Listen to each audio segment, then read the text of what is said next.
Well, hello folks, welcome to episode 22 of this Burnley beta save. I am the Custard Prophet, and we're still having a lot of fun here with Burnley. This season has been better. It has been better, and we are still, we're at the end of January, and we are still in that European conversation. It's going pretty well, although we are struggling against the big boys, and we've got Tottenham today. Yeah, so we've come to the end of the transfer window. So we're just into February. We'll have a little look at the transfers that have happened. There's been one big out and a few players who have come in. So excited to show you those, and we've had some interesting results in January. Let's dig in. Let's have a look at the players that we've brought in during the transfer window. In terms of players out, you saw Moussa Sila and Maxwell Cornet, who left the club for about 15 million between them, but it hasn't ended there. Jack Cork has left for 275k to Utrecht. I think this is a pretty reasonable decision. He's not getting any younger. He's 34. We needed better, and we had to make a decision. So he's our assistant captain, so it potentially would have screwed things up a little bit, but we did manage to replace him, I think, quite nicely. I'll show you in a second. Dewsbury Hall, the young guy from Chelsea, we've loaned him out to Swansea. We'll try and develop him a little bit like that, as has Mark Helm also gone out to Rochdale. But the big news is Sam Johnston has left for £20 million to Stoke. He wanted to leave, so we said, all right, you can leave, but we've got to pay £20 million. He's 30 years old. We have made a bunch of money on him, and he was certainly the right man at the right time. But I've finally decided Joe Bursick is the man who is going to take us forward. So let's have a look who has come in to the club in January. And there are 4 new signings there. First of these has come from Chelsea. It's Conor Gallagher for £15.75 million. This guy is, I think, an excellent pickup. Mental attributes and physical attributes look outstanding. His technical attributes not quite as good, but you can see he has already started very, very well, and he does a job in many different places in this team, which I really like. So Conor Gallagher, I think, a good pickup. And then on the last couple of days of the transfer window, what I wanted was someone who could play on the wings, and Arnaud Danjuma was that man from Villarreal on loan. We had one loan position that we could fill. He's fast, he's pretty effective. I think he's going to be a good player. 27 years old. We have agreed to buy him at the end of the loan if it all goes to plan. I don't know if there's a way out of that, but he looks like he's going to be all right. I'm quite excited to seeing how he's going to get on. Our replacement goalkeeper is young James Trafford, signed in from Manchester City, for 500k. I don't think this is a bad signing. He's 21 years old. He's got most of the things we want. This guy is a good backup goalkeeper, and at 500k, I think we've certainly got our value for money. He's not going to be as good a backup as we had, but do we need somebody of that quality? Is it just not really hard to keep 2 quality goalkeepers happy? And the final player, yes, he's back. It's Adam Armstrong. He's been at the on the channel before. I think on one of my, I think it might have been the Palace save. He was we brought him in, and this guy is there really to provide effective backup to Nketiah and Delap. That's why I've got him in. I think it's a decent signing for the money we've paid, 26, and we paid £6.5 million, and we're sticking with the kind of British player. Only one of these 4 players not from the UK, and he's on loan. So I'm pretty pleased with the players we've got in. I think we're going to do all right with those. Let's have a look how December went, and you can see it went very well. So after the win against Newcastle that you saw, the only blip that we had was this 1-0 loss against Palace, and to be perfectly honest, Palace had one highlight in the whole match. They scored from it. We didn't have that many more highlights, but were the better side. Didn't deserve to get an awful lot out of this game, but we certainly didn't deserve to lose it. And at that point, I was a little bit concerned with what might happen over the rest of January, but I need not have been. We then played Carlisle, and this was a player who came out the woodwork in January. Angerin, you might remember Faustino Angerin, not the most effective player in the world, as you can see. Bought him from Chelsea for £4.5 million, but my God, is he doing well? I don't see why he should do so well, but he is, and he's got a couple of goals in this match against Carlisle, both headers, and then continued to play decent football thereafter. So we beat Brighton in the league 4-1. Angerin got the opener, Regani with a header from a corner, Harwood-Bellis and Nketiah with the goals. That was really nice. And then beating West Ham 5-1 was even more impressive. Delap with a couple, Barkley with a couple, some absolute crackers from Barkley here. He had a great game, and Angerin, another goal for him. And then we've just played Southampton away, and Nketiah got 3 goals to go past Southampton. You'll notice the goal scorer of Southampton was Adam Armstrong. He is now a Burnley player. So today we're going to be playing Tottenham. This is going to be really, really hard because Tottenham are a good quality side. We're away from home. I think we have beaten them away, amazingly enough, yeah, but most of the time we struggle to get victories over them. We beat them a couple of times basically, but we ain't. We're gonna have to work hard to get something out of this.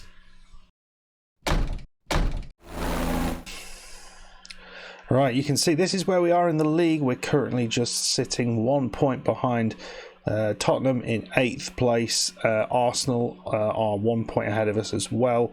All played the same number of games.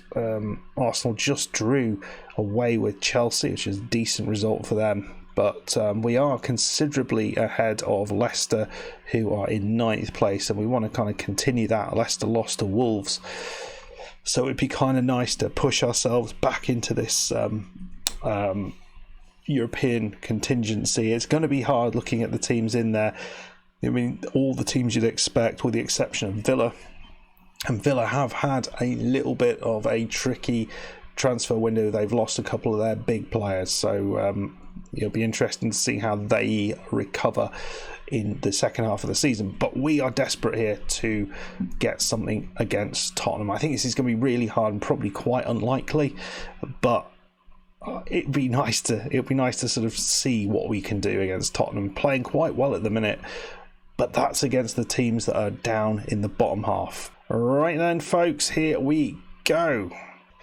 Right, team we're going to be going with, we are going to be seeing a few of the new lads. Nketiah is going to lead the line. We've got Danjuma on the left side. McNeil is playing on the right side this time. We're going to be playing Brownhill, Gallagher and Longstaff across the central midfield. The back, Taylor, Harwood-Bellis, Regani and Maitland-Niles, and Bursic in goal. We've got Trafford on the bench. We've also got Angerin on the bench, so we're excited about that. Armstrong is not going to be on the bench for this game, but we don't really need him. Excited to see how we do here. Hopefully I can show you a little bit of how we've been playing recently, because it's quite exciting. Here we go. So we're coming out probably slightly more defensively than we would normally, but that's just because of the Tottenham team we're playing. You can see Son and Kane are going to be playing for them, so that's a bit of a problem. We'll encourage them, and we're going to start out in a cautious mentality. Right, the ball's all the way back with Bursic. Is this an early highlight? Regani round the corner to Maitland-Niles. McNeil on this right side. Rare start on the right side, but Gallagher finds Danjuma, the new man, on the left side. Is there an early opportunity here? Taylor, Brownhill. It's in. It's 1-0. What a start this is. Brownhill scoring a goal. He's been complaining he hasn't had much game time recently. I think we sorted that out, as we have with Longstaff, but Danjuma, what a debut so far. Finds Taylor. not a lot of room to move there, but Brownhill, too much space given. What a great start. So we've got the ball at the back again, and this time it's gone to the left side. Taylor inside to Gallagher. Danjuma's done well there, beats his man completely, all ends up. Right, he's stopped for a moment there. McNeil into Longstaff. McNeil running down this right side, and they've cleared it. Well, we looked quite positive going forward there, but is there more chance? McNeil chips it in. It's Danjuma. What a start this guy's had. Oh no, is that going to be offside? That would be harsh. It's disallowed. How disappointing. We started so well. McNeil, he does run just a little bit too quickly. First time finish though is something special. What a great start we've had here. Right, first chance here for, whoa, or maybe not. Nketiah's got it now, running forward. Nketiah, is he going to beat his man? Ooh, we got away with that. Into McNeil. Maitland-Niles, Longstaff, it's 2-0. Wow, what is this? What is this craziness? We've put 3 goals into their net in the first 20 minutes and did not see this coming. Ake, it's unlucky that is, but Nketiah found McNeil and into Maitland-Niles, who didn't shoot, just put it into Longstaff's stride and he shoots. So Brownhill and Longstaff getting goals. I didn't know whether I was going to start with those two, so it's really interesting that they've done really well. Right then, so is there a chance here for Tottenham? Regulon, Zubunin, and Nketiah's looking powerful. He's looking to get the ball off them. Regulon now, that's a lovely ball through, and Son has cleared the bar. Wow. So it's Regani now and Maitland-Niles on McNeil. The 2 wingers have been really good today. Into Longstaff. McNeil is through. Oh, and Nketiah has a shot, but the goalkeeper just manages to get it round the post. Another opportunity for us. 37 minutes on the clock, and we're looking pretty good. Well, it's a corner here now for Tottenham. We have cleared it. Oh, I thought we were going to get to that. Nketiah looks like he means business today, doesn't he? He's all over this. McNeil, long ball forward. But it's to nobody. It's to nobody. They're going to go long back. They do. And we just pick it up at the behind the defence. Maitland-Niles, Regani. Oh dear, it was a loose pass, but McNeil ships it forward. It's Darjuna. He's managed to hold on to it. He's inside now. Oh no, and it's cleared. Oh, what a chance that was, and another real opportunity for us. And yeah, what a great first half that was. You could not ask for more. I mean, it looks like XG wise Tottenham have got the better of it, but all the highlights have gone to us. It's been really quite impressive. I think we stay cautious. I think we probably want to have a little look at the just to try and tighten things up a little bit. So we're very happy with things. Let's just have a look at the tactics in a minute. They're going to come out at us, aren't they? So what can we do here? We'll stay more disciplined. I don't really want to change too much, to be perfectly honest. I think maybe just slow the pace down. Shall we do that? I don't know. No, we're not doing that. We're not doing anything. We're just keeping it as is. Right, it's a throw-in. We had a great first half, and I'm going to be gutted if we do not manage to hold on to at least a draw out of this. So it's been a very, very quiet second half. We are going to make a change on the right side. It's going to be Ryan Kent coming on the right side as McNeil is looking a little bit tired. I think we'll also look to bring on Liam Delap up top to try and give maybe a little bit more pace up there. The tiring Nketiah, who's had a great game. But Emerson Royal now. Oh, that is unlucky. That is really unlucky. The ball just bounces around there, and well, you look at this. Emerson Royal gets around the corner here. There's just a clip. The goalkeeper makes a save. It comes off us. I mean, that was horrible. That was really unfortunate. Kane's got a free kick from distance. And Bursic just holds on to it there. So we're going to bring the mentality back to defensive. And we are going to time waste. And we're going to bring the attacking line back, defensive line back a touch. Oh, there we go. We got one more substitution to make. And we'll bring Roberts on from Maitland-Niles. And that's it. We've got to just try and hold on from here.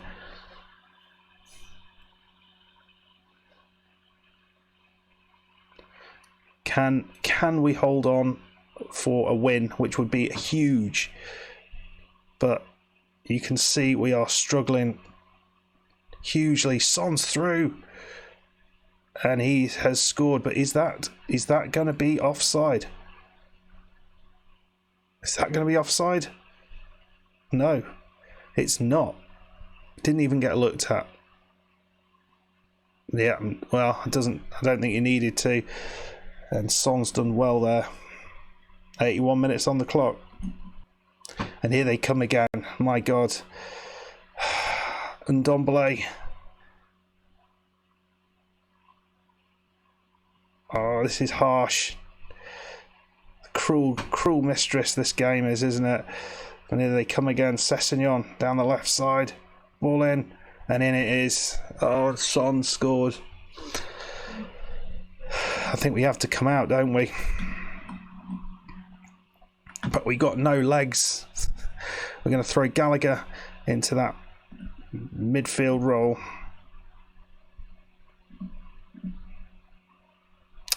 And here we go. I'll take the time wasting off, and we'll shoot on sight. Maybe go a bit wider. I cannot believe we have let this slip. That is so frustrating. We deserved something. We just gifted the ball back to Ndombele. We have fallen apart in the second half again. Same old story, isn't it? Same thing that happened against Chelsea. And we've had a big gap, so it's not about fitness here. It's just an inability to hold on this time round. But Emerson Royal now. I mean, we were first to virtually everything, weren't we? Last time round, and this time not at all. Kent just loses it. It just looks like a different team out, doesn't it? Straight into the goalkeeper. We were 2-0 up at half time.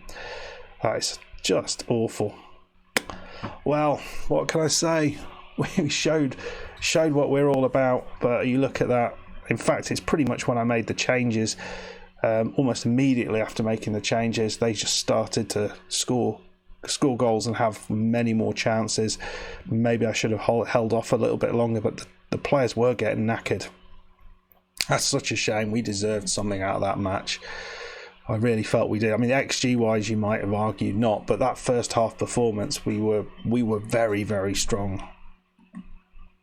There's a lot of good things that happened there.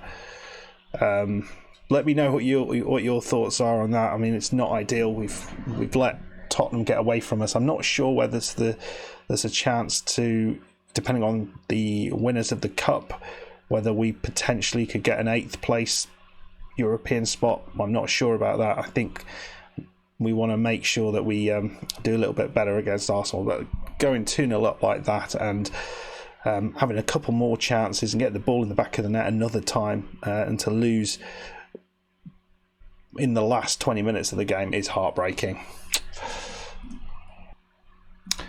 Right then, so let's have a look. I mean, Dan Juma, let's not forget what a great debut he had. But let's have a look where we are. And I guess we'll probably come back for something like the Norwich game. I think that will be an interesting one. We'll get to see kind of where we are at this point. There's some tough games in there, the likes of City and Chelsea away, but we also have some games that we could potentially win. So Brentford, Everton, Leeds would be all games I would expect us to do okay in. And if we could pick up 9 points there, I mean, that would be bloody excellent, and that would put us exactly where we need to go. And then we'll see how we do against Norwich. And then the run in, it's not easy at all, but we will do our best. Anyway, folks, let me know what you've made of that result. Was it a fair result in the end? Or am I being over dramatic? Let me know in the comments. You know, you never enjoy being 2-0 up and then screw it up like that. No one does. But if you enjoyed the episode, well, please hit the like button. Please subscribe if you are new. And I will see you for the next one. Let me know what you want to do about Season 4 as well. If we get into Europe, I think if we don't qualify for Europe, that's a definite hard no. We won't do a Season 4. But if we get into Europe, do we want to do one more season actually with Burnley in Europe? Let me know what your thoughts are, and I'll see you for the next one. Bye-bye.